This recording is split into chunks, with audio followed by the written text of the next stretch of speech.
In the name of the one holy and triune God. Amen.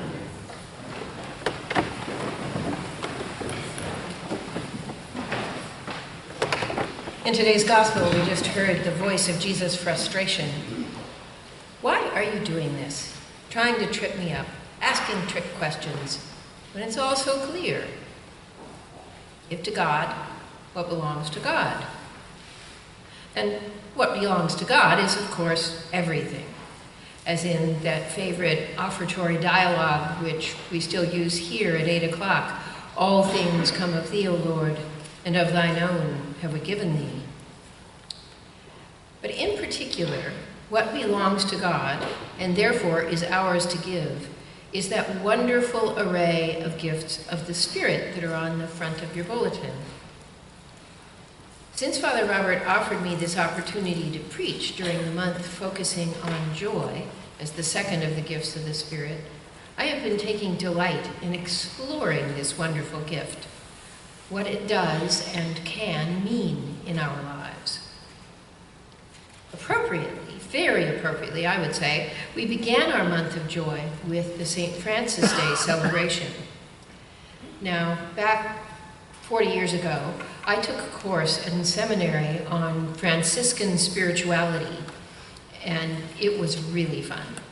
Our professor described what he called St. Francis's wow spirituality, and there's an exclamation point in the middle of that. Wow spirituality. And I fell in love with that. He showed us how St. Francis went through life this way. Wow! How wonderful is creation. Look at those birds. Look at that lamb.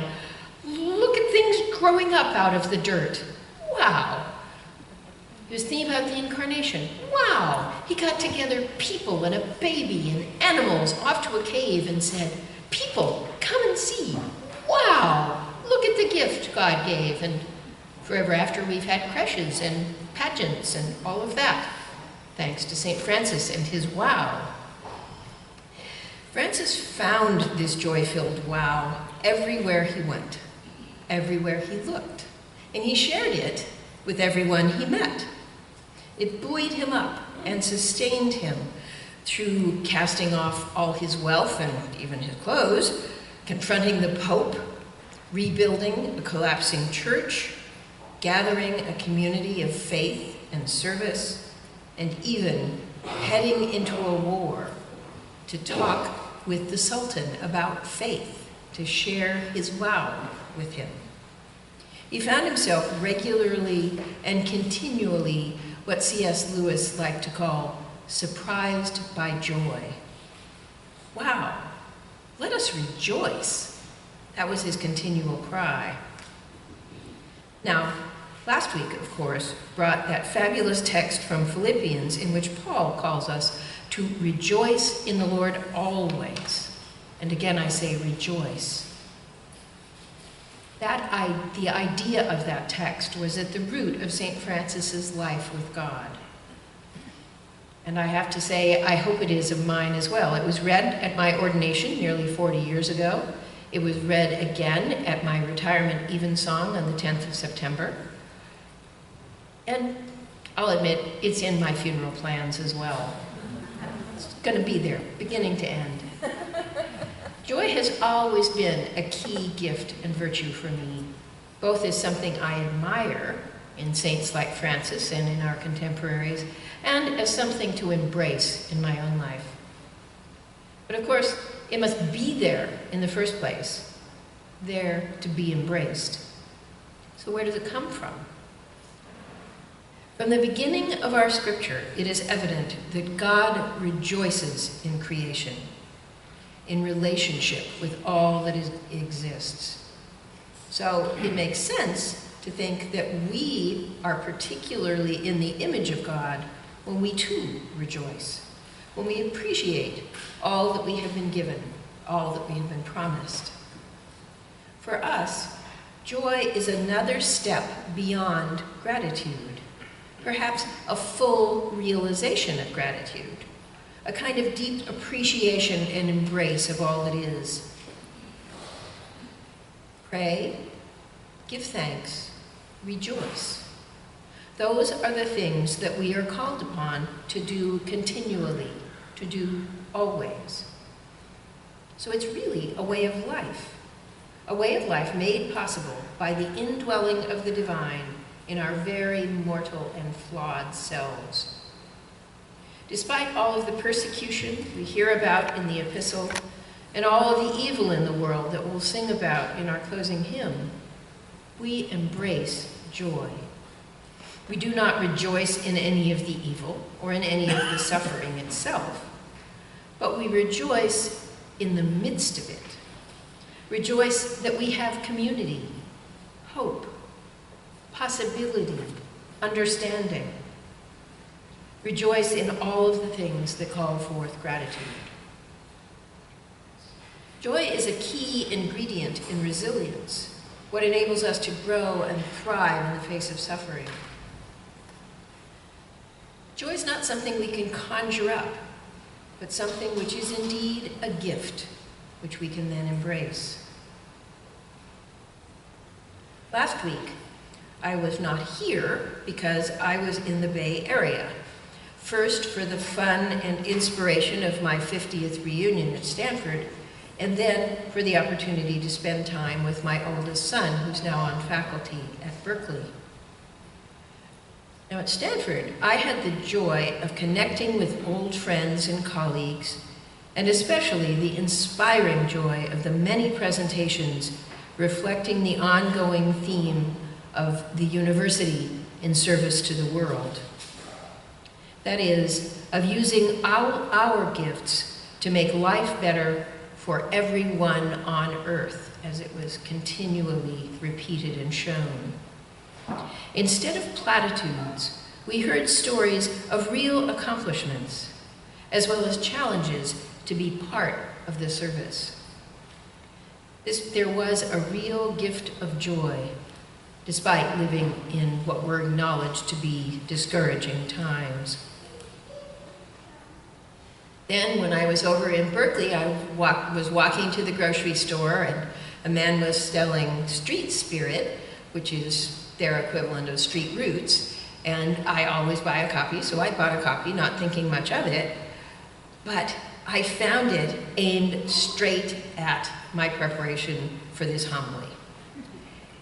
It was all about joy, because almost the entire issue is devoted to the life and ministry of Sister Bernie Galvin. She incarnates joy as much as anyone in the whole world.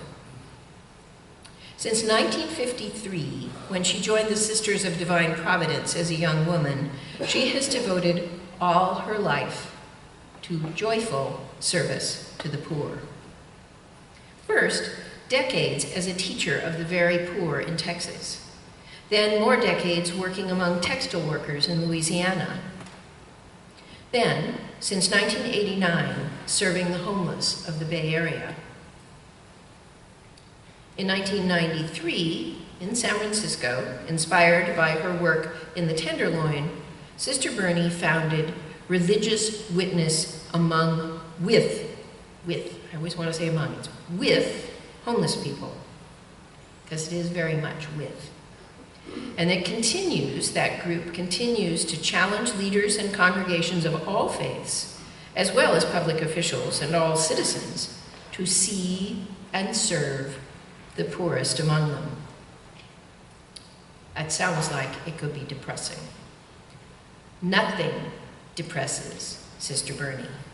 Whether she is helping a specific hurting person, or accosting the mayor, or speaking through a bullhorn at a demonstration, or sleeping in a shelter or on the steps of City Hall, or singing Woody Guthrie songs with her whole heart, Sister Bernie exudes joy. Now, I know her only from a distance, but her joy, I would say, is tangible even in newspaper pictures. In her, one can see and feel both joy and connection. She receives joy from connecting with the reality of people's lives, however dire. Heart-to-heart connection, joy which draws people and inspires people and helps them build their own connections, gives them courage. Her work has enabled connections among very disparate religious leaders and members throughout the Bay Area, and has, in fact, accomplished extraordinary things. For me, she demonstrates the difference of effectiveness between rage and joy. She probably knows more about the plight of the poorest of the poor and is at least equally outraged by it as anyone you could know, as the angriest demonstrator you could find. But in her, joy dominates. Joy makes it possible to stay with the pain, to still be working in this long struggle well into her 80s. Joy which is contagious, and it's healing for her and for others. Joy which is a gift of God for the whole people of God. Now, St. Paul liked to pair the word chairo, which we translate rejoice, with the word sumchairo, which we might translate co-rejoice if we had such a word. I think we need to get such a word. For him, rejoicing was not something he did in himself, by himself. It was part of the building of community, rejoicing together. I rejoice with you, I rejoice in you. Sister Bernie's joy is like that, a fabric of connection with the suffering people for whom she seeks justice and opportunity and acceptance, and a fabric of connection with everybody else whose relationship with God calls them to do likewise. My friend and professor Lizette Larson Miller recently wrote, "Our lives do not take on meaning and deep joy until they are given for others. The bread and wine of the Eucharist are taken, offered, to be blessed, broken, and given, so that we may be taken, blessed, broken, and given, so that the world may be transformed. Transformed by joy, transformed for joy." As I looked at the pictures of Sister Bernie's joy-filled face and wondered at her resilience, her ability to sustain her joy in the midst of so much persecution and suffering, violence and injustice, I came upon a poem by Scott Cairns that speaks of the need for that spark of joy in times of great discouragement. He calls it a psalm of Isaac amid uncommon darkness. O being both far distant and most near, O lover embracing all unlovable, O tender tether binding us together, and binding, yea, and tenderly, your person to ourselves, being both beyond our ken and kindred, one whose dire energies invest such clay as ours with patent animation.